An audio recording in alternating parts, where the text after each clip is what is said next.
Como é que um economista e que trabalhou como técnico na Petrobras chegou até agrofloresta? Marcelo, você começou muito bem a observar que tudo o que eu aprendi e passei a aplicar aqui tem na origem justamente a Petrobras. Eu trabalhava na Universidade de Petrobras, onde a gente desenvolvia lá todos os conceitos de recuperação de áreas degradadas fundadas na dinâmica florestal, na dinâmica da natureza, que a gente defendia que a natureza é quem recupera o meio ambiente, né? Nosso trabalho é de apenas colocar as coisas no lugar certo, né? As coisas que a natureza já nos oferece, é pedra, é fazer uma valeta, é uma madeira, é plantar as espécies adaptadas para cada local. E foi na Petrobras que eu aprendi isso. E depois passei a entender uma situação nossa social, ecológica, de grande repercussão, que a Bahia, a maior parte da Bahia, o território é semiárido, e tem todo um discurso de que o semiárido não tem água, que a gente é fome, é miséria, etc. e tal, e eu nunca aceitei esse conceito, né? E aí parti para fazer aqui na Caatinga, né, aqui nessa região, um trabalho baseado nos ensinamentos de Ernest Gost, né, que é a agricultura sintrópica, para a gente aqui demonstrar a riqueza da Caatinga que fica escondida pelos discursos da pobreza. A pobreza que existe na Caatinga, ela existe em qualquer bioma no Brasil. Mata Atlântica, Floresta Amazônica, tudo tem pobreza. Portanto, não é uma decorrência do bioma, é uma decorrência da forma de organização social. Então, aqui eu comecei a fazer esse trabalho nessa área aqui, que era uma área degradada, como é degradado 100% do solo agrícola brasileiro. Essa área aqui em especial, há muitos anos, foi tirada a mata original, e aqui era roça de milho, de mandioca, de mamona, tudo se produzia aqui de forma tradicional, queimando, botando fogo. E depois que a produtividade agrícola caiu, passou a ser uma área de gado, né, de pasto para gado. Dessa forma, essa área aqui tornou-se intensamente compactada. Solo exposto, aquecido, certo? E o nosso trabalho inicial aqui foi feito na base da enxadeta, picareta, porque o solo era totalmente compactado, né? E esse nosso trabalho aqui, Marcelo, ele tem como base, tem um elemento que é central para a gente discutir, que é o escoamento superficial de água. O escoamento superficial de água é o dano maior que a gente tem hoje, que assoreia os rios, as bacias hidrográficas, de uma forma geral, os corpos hídricos. Então, a primeira medida nossa aqui foi interromper esse fluxo de água, esse fluxo superficial. E aí a gente fez valetas, né, em curvas de níveis para conter essa água. E nessas valetas a gente plantou aquilo que a gente chama como elemento básico desse processo, uma matriz fotossintética, né? Ou seja, são plantas adaptadas às condições semiáridas e que têm a capacidade de fazer fotossíntese com a pouca água que existe no ambiente, aparentemente pouca, fazer fotossíntese durante o ano todo. Essas plantas, portanto, nos oferecem condição de produção de uma grande biomassa que resulta na cobertura do solo, resfriando o solo, alimentando os micro-organismos e reconstituindo a cadeia que a gente precisa para implantar aqui um sistema florestal, que está a caminho, nós estamos no início. Essa matriz fotossintética, ela é essa matriz fotossintética é constituída com plantas bastante adaptadas, a exemplo da piteira, do sisal, da palma, do mandacaru, do avelóis, da babosa. Ou seja, são plantas adaptadas às condições semiáridas e que fazem fotossíntese o ano todo. Nós estamos aqui nesse momento em plena estação de estiagem, e o sistema aqui, as palmas estão vigorosas, estão gordas, como a gente chama, não dobram, não amarelam, não murcham.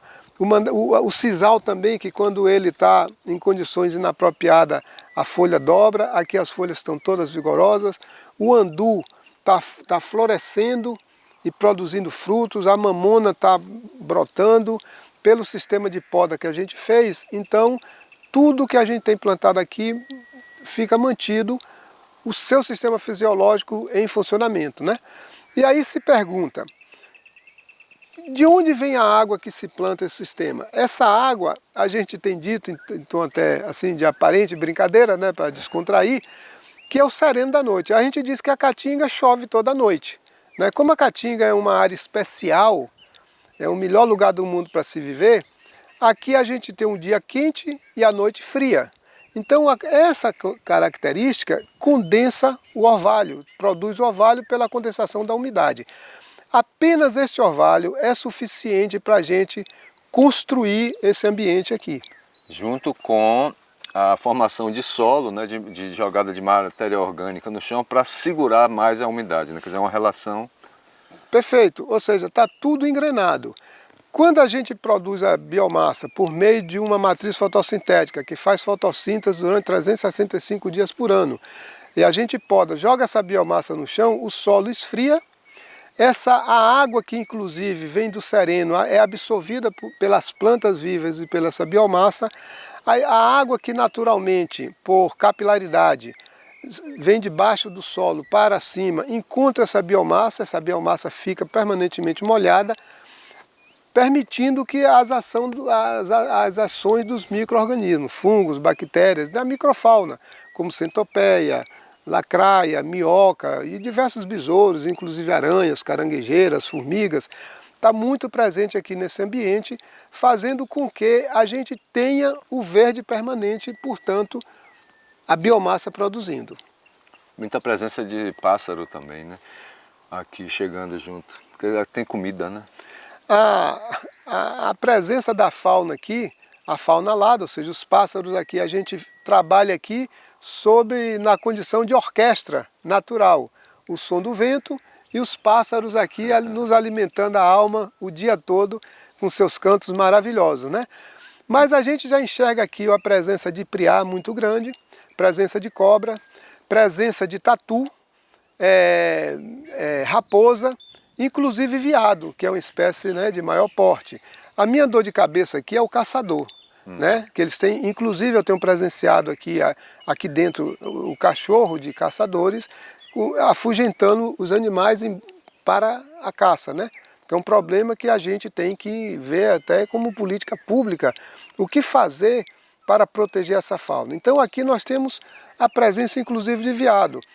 Como pode ser visto, a minha palma aqui, ela é alimento para os veados, né? Eles alimentam aqui. Ainda hoje eu encontrei uma palma cortada com a mordida, né, do veado, e nos dá alegria. Que mesmo com a caça de ontem para hoje, um passeou aqui nessa área, né?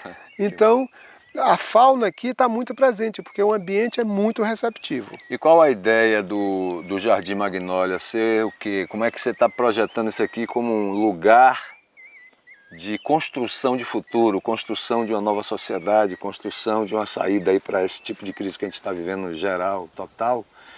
E o que você pensa em termos de políticas públicas? O que você diria, né, aos gestores públicos, né, sobre políticas públicas para a agrofloresta?